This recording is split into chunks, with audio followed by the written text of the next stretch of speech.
Welcome to another episode of Worship Tech Booth Makeover. In this video, I'm going to be sharing with you how I made updates to the Logic Pro project file that we are using for the broadcast mix at Grace Church. I'll show you exactly what changes I made for the mix to go from sounding like this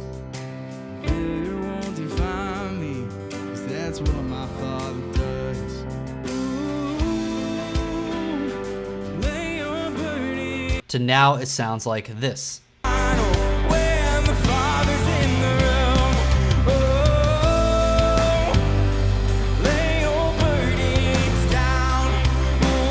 If you're new to the Church Front channel, my name is Jake Goslin. We're about helping you lead gospel-centered and tech-savvy worship. So subscribe, check out the links below this video for all sorts of free resources for your worship ministry. And always feel free to leave a comment or question below. Let me know how you are mixing for broadcast at your church, and also what mixing tips would you implement in the mix project that I'm about to show you. You guys know I'm a huge fan of using a digital audio workstation to mix for broadcast. It gives you much greater power when it comes to your ability to process and master your mix for a live stream environment. Of course, you can still create a great mix with a dedicated mixing console like an X32 or a Wing or some other fancy console out there, but I really love using a digital audio workstation because you'll actually see in this video, it's a convenient way to multi-track your session so that you can play it back later and continue to build on your mix even if you don't have a live band in the room. The other thing I love about a DAW like Logic Pro is you can load in all the third-party plugins, so I really love the Waves plugins. I don't want to overdo it with too many fancy plugins, but Waves gives you some great plugins like dynamic compressors and EQs and mastering and limiting plugins that really help your mix go from being maybe a 9 out of 10 to like a 9.8 or 9.9 out of 10. The reason we're using Logic Pro is this is the digital audio workstation that they already had set up for their broadcast mix. You guys know I'm a big time Ableton user. That's what I prefer to use, but I thought it would be a fun challenge for myself to use Logic, which I hadn't really used that extensively for probably over 5 years at this point. I primarily have been an Ableton user. I thought it would be fun to have to create a great mix no matter what DAW I'm using. And that's lesson number one I want you to take away from this video, is that it doesn't really matter which DAW you're using. Yes, we all have our favorites, but it's important to just go with the DAW that you're willing to learn and really utilize to its fullest potential. But for the most part, when it comes to all these fancy plugins I'm using, especially from Waves, it works in all of the various DAWs out there. So they're already using Logic Pro, so I was like, let's go ahead and stick with it. And I also wanted to start with the existing session that had already been built instead of starting a new one from the ground up. Here are the specs of the MacBook Pro that we are using for the broadcast mix here. 15-inch 2019 MacBook Pro with 6 cores. It's got 16 gigabytes of RAM. We're sending multi-track audio to this laptop over Waves SoundGrid, and then the stereo bus, the main bus out, is being sent out of the headphone jack into a mixing console so we can monitor it and also send that signal back to front of house to the tech booth where the video switcher is. We're gonna hopefully change and upgrade the way audio is being sent to our video switcher, but for now, that's the way it is. So here's the original project file they're using prior to June 12th. So looking at the mixer view here, you've got your drums. They're all grouped here into this drum group. And then we've got all of our guitars in a miscellaneous instrument in the guitar group. Then we have keys grouped together, tracks grouped together, and then vocals grouped together. We've got vocal compression, vocal verb, another verb, and then another delay, and then finally our stereo out. And here's a quick listen of what this template sounds like. My Father does. Failure won't define me, 'cause that's what my Father does. Keep in mind, this was recorded on a rehearsal night. We didn't have a bass guitarist or second vocalist that evening, so this project was a little bit trimmed down from what it usually is. So a few things to notice about this project that you'll see that I changed for the updated mix template for the church is you'll first of all notice less plugins. So especially if you see the vocals, there's lots of plugins going on here, a bit busier than it needs to be. Same thing with some of the drums. They are using the trigger plugins for the kick, the snare, and the toms. The other thing I wanted to see was a bit more when it came to the grouping some of the instruments together into buses, where we could then add some more group processing to, like putting the entire band into a bus that we could have a little bit of compression to before it's sent to the main mix. Same thing with the vocals and the way that we would do that. instead of having parallel bus compression where your vocals are sent both to the main mix and to a secondary mix to get compression. I actually want to send all my vocals through more of like a subgroup bus that then gets compressed, so they kind of get glued together. Looking at this template too, I thought, how could we make this a little bit easier to navigate with some color coding, just to make it visually more appealing.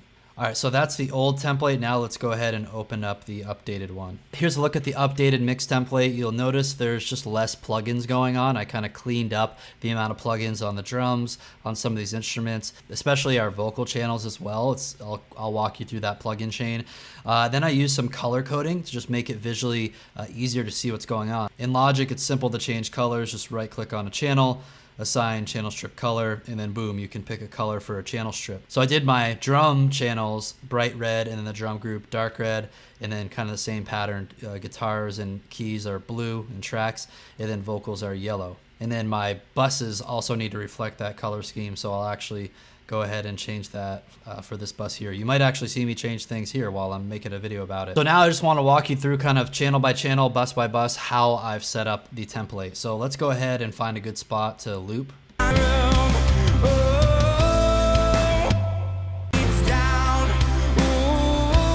So let's go ahead and start with the kick drum. So we've got the Trigger 2 plugin by Steven Slate, and I'm going to look into where we're actually storing all of our samples, because when I go to my browser to load other samples and try them out, there's nothing there. So I got to spend some more time.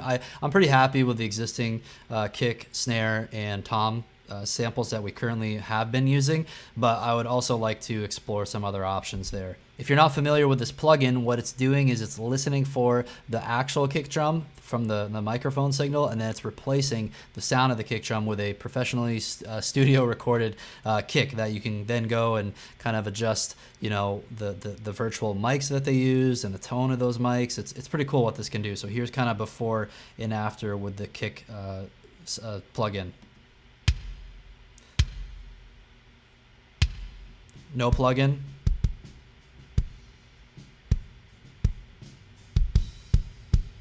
So here's with the trigger, just big and beefy. A little bit of compression and a little bit of EQ there. I just found that I wanted a compressor to just kind of level it out a little bit, some of the dynamics, and then I have an EQ that I actually want to take some of the bite away. Some of these Steven Slate triggers are kind of like slap you in the face a little too hard, so I wanted to tone that a little bit down. Snare drum, same thing. Trigger 2, we've got the plugin going on here. So, all right, so snare drum before the plugin is applied.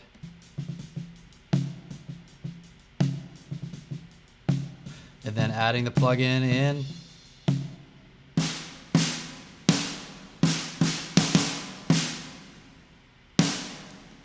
And you'll notice something we need to do is we actually have to get our bottom snare mic into this template. We don't have that in there yet, but that's a change that reminded me as I'm listening back, because you hear a lot of those like ghost notes on the drums. And then the Steven Slate trigger is only picking up really the bigger hits. That's a problem. We want to hear those ghost notes. So I'm going to go ahead, and I just totally forgot to map in the snare bottom channel right here, because we just recently added the snare bottom mic for front of house, and it's awesome, but we got to do the same thing for our broadcast mix. And then for the snare, we've got, again, a little bit of light compression, like nothing too insane, a ratio of about, 2 to 1 to 3 to 1 here.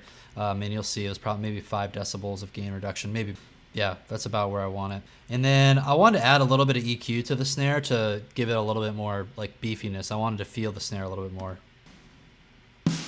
Next up, we have the low tom and the high tom, also both using the trigger plugin. So let's find a good section with some tom action for you.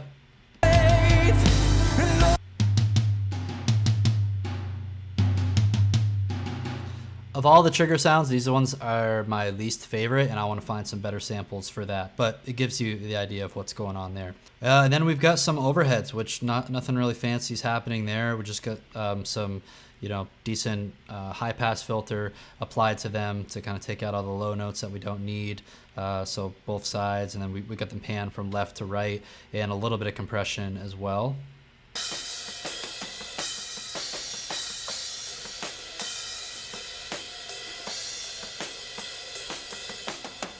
So it kind of helps tone down those overheads, especially when they're just wailing on the cymbals. It just helps keep them a little bit back in the mix with that compressor. So you'll see what I did here is that all of my drums, they're outputting to bus 1, right? They're not just going to the stereo output, they're going to the drum bus. So they all go there so that we have some bus compression happening. So the bus 1 is right here, so I'll play it for you.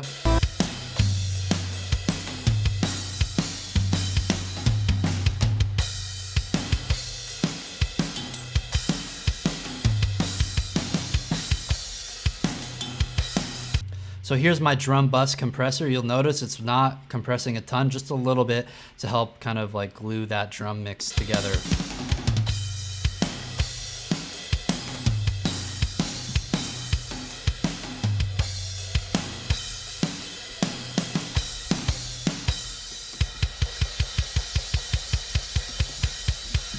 Another thing I'm doing with the drums is I'm sending them to this drum smack bus right here, bus number 2. So I am sending my kick drum, my snare, and then my toms to bus number 2, and that's going to add some extra compression to just those drums. So if I needed the drums to kind of cut through more, I can add that drum smack effect there. So I'll go ahead and play that.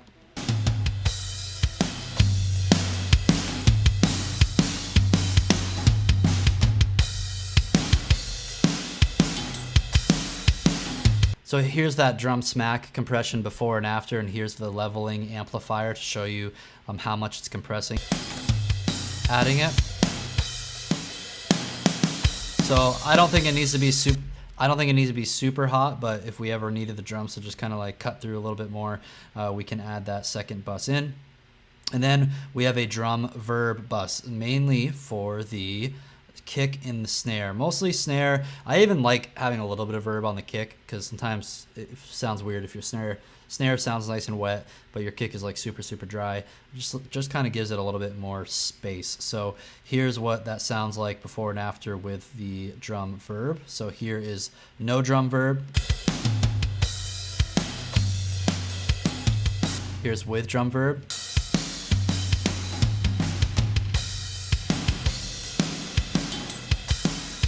In that drum verb is the R verb. I've got all the low frequencies and the higher frequencies cut out, about almost 2 3/4 of a second worth of decay on it under the time setting right here. No pre-delay because I don't want any wonky like repeats of the drums. Hey, before I move on, I want you to check out the Broadcast Mix Mastery online course. You'll see it linked down below this video. We actually focus on using Ableton Live for the course, but you can really apply all the same concepts to any DAW out there like you see in this video where I'm talking about Logic Pro. So check that course out if you want to learn all these things, and if any of it seems overwhelming, we walk you through the whole process step by step of getting audio from your mixing console to your computer, then back from your computer to your video switcher or live streaming software. We cover it all. It's a multi-hour course, but when you sign up, you'll get lifetime access and access for your team members. So go check it out, Broadcast Mix Mastery, link down below. So those are the drum channels and the drum bus.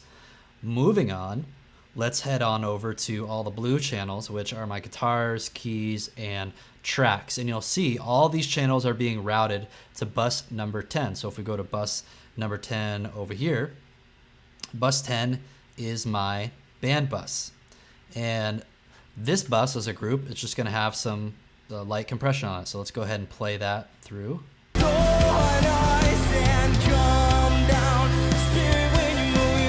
So all the instruments are getting some light compression on that bus, a 2-to-1 ratio. I do have a 0 attack time because I just kind of want it to almost function a little bit like a limiter for that bus compression on the band. It then has like a slower release, so it just kind of like it hits it down and slowly comes off of it. So when we look at our individual channels here, you do have guitars grouped here in this VCA, and then keys, same thing, tracks, and these are just stereo channels we've got set up in here. We probably could actually set these channels up to just be stereo themselves and not have to worry about having a VCA and 2 different faders, but it is what it is. So looking at each of these, let's take a look at the bass guitar first. So here is the bass. I had to add a gain plugin to it because I just wasn't getting enough gain from the stage box, and that reminds me, that's another thing we got to fix. And then channel EQ, not a whole lot going on there. The noise gate, and then a compressor just to make sure that bass sounds nice and consistent. So this electric guitar, again, I think we need to check some of the gain or gain structure on the stage boxes. But on the electric, all I have again is some very simple EQ, high pass filter, a little bit of a high cut in here. Probably don't even need that to be that low. And then we've got a compressor on that guitar as well. Then there's a noise gate too.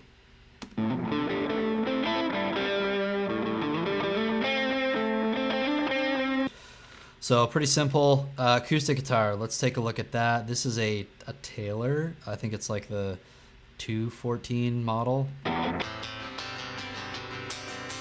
This guitar, I think we need to figure out why it doesn't sound great on its own.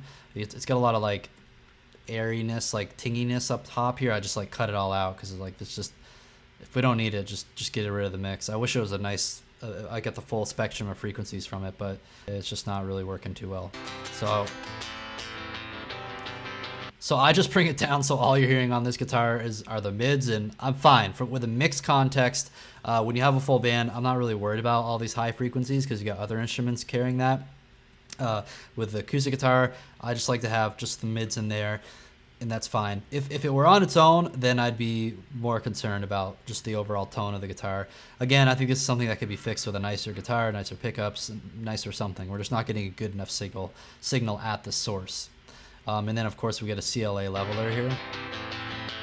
I tend to be pretty aggressive with my acoustic guitar compressor there, at least getting like minus 10 dB of gain reduction, just so that when you're strumming it doesn't get super loud, and then also when they're finger picking it's got plenty of gain there and you're going to hear it. So the piano, it's a Nord, it's in stereo and just simple compressor and channel EQ. Hopefully you guys will notice I don't really use that many fancy plugins for a lot of the individual instruments so far. And then on the backing tracks, I just have a compressor. So those are all the instruments, the guitars, the tracks, the pianos, and they're in that blue bus. They get some bus processing like I already showed you.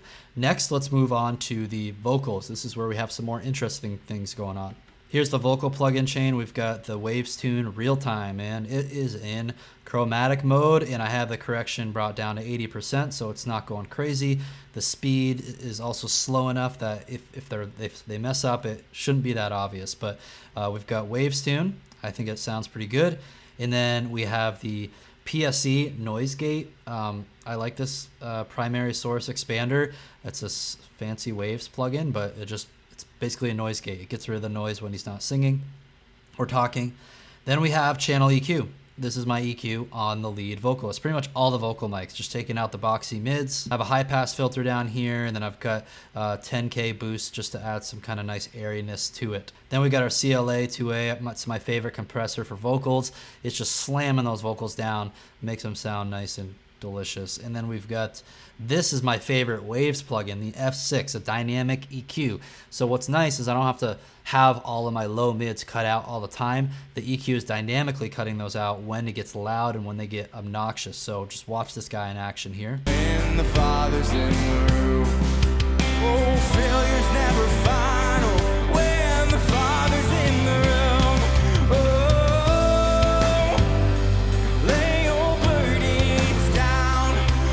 To me, the F6 plugin combined with the CLA 2A is amazing, because you've got the CLA 2A is just taking everything and compressing it, right? But then the F6 kind of takes it a step further, where it's like, okay, there's a little too much muddiness in this phrase where he's singing ooh or something like that, right? And you'll see it work harder. It's going to press down harder, and you can set the threshold, the range, the attack, all that fancy compressors. It's almost like each of these bands are like little mini compressors in a way, but it's an EQ. So I really like this plugin a lot for vocals, especially. I highly recommend. Okay, and then we've got finally a de-esser to take out the harsh S sounds. When the Father's in the room, oh, failure's never final. And the de-esser is also a compressor, but for a very limited band of EQ. So it's just compressing, what do I have it here? 5195 hertz. So it's focused on that frequency, and every time you hear the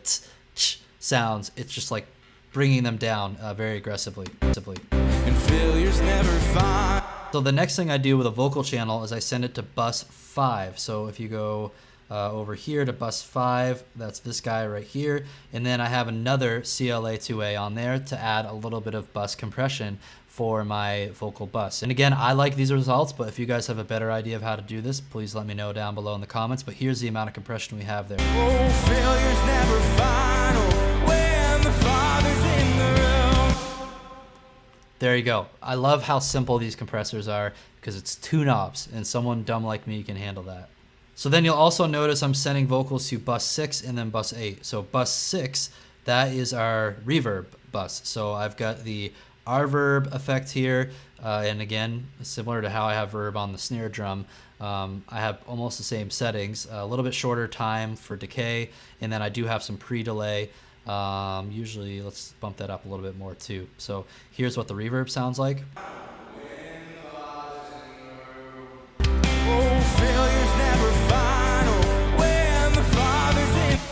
And then bus 8, that's sending the vocals to the delay bus right here. So I've got a Logic Pro stereo delay happening right here, and that's pretty straightforward. When the Father's in the room. Oh, failure's never And I don't really have the delay synced up exactly with tempo yet. I'm gonna work on getting that set up soon here because, again, I gotta take the time to actually research how to do that in Logic, or when you guys can let me know how you would do it. Ableton makes it much simpler, but I just have delay turned down quite a bit. It's very subtle, so that can pretty much be on all the time. It adds a little bit more of that kind of big space feel, but the tempo not being perfectly in sync doesn't really make that much of a difference. So that is my vocal setup with the channels here and then my buses over here. We've got an extra vocal bus with reverb. Probably can just go ahead and delete that actually. All right, so the important thing about my main buses is that now these buses are sending the main audio from our vocals as well as our band group and our drum group to the stereo main output, which is right over here. And then here is my master bus, the stereo out bus, and I've got just a couple plugins. The first plugin here is the Master Bus Super Glue setting using the TG Mastering Chain Live. So they just are emulating a cool Abbey Road Studios processing rack or something like that. It looks cool. I think it sounds great. Here's kind of before and after for the Master Bus. When the Father's in the room. All right, now here's what it sounds with it. When the Father's in the room. The limiter. Oh, failure's never final when the Father's in the room. Oh, lay your burdens down. I'm pretty happy with that, and to be honest, I didn't even like mess with any of the settings of this plugin. I just found the preset that they had here when I was looking under factory presets, and I was like, yep, this sounds great. That's all I wanted was the Master Bus Super Glue effect. And then we've got the limiter here, which is just kind of helping, you know, limit the audio so it doesn't clip or anything. When the Father's in the room. Oh, failure's never final when the Father's in the room. If I want my mix to sound a little bit louder, I can just pull this threshold down a bit. I'm gonna pull it down maybe another decibel. When the Father's in the room. Oh, failure's never final when the Father's in the room. Oh, lay your burdens down. Ooh. And that is the mix project that we're using in Logic Pro. I hope you guys got a lot of great ideas from this. Let me know what better ideas you have. How could I improve this mix? I want to hear your ideas. Let me know down below in the comments. And just before we end the video, I'll kind of skip around a little bit so you guys can hear a couple different songs and different just different contexts for this mix template so you can see how it works. So let's go to a female-led song right here.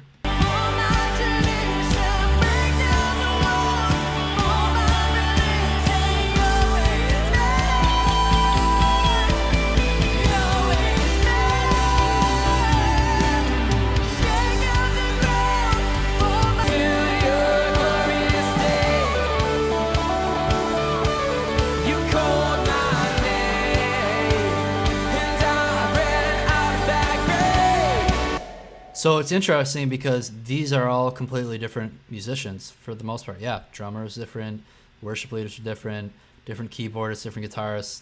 I think the bass player was the only person who's the same person from week to week. But I like barely changed anything with this mix template. You do see the lead vocalist, he came in on vocal 3. For the most part, Dylan, our main worship leader, we keep him on vocal 1 here.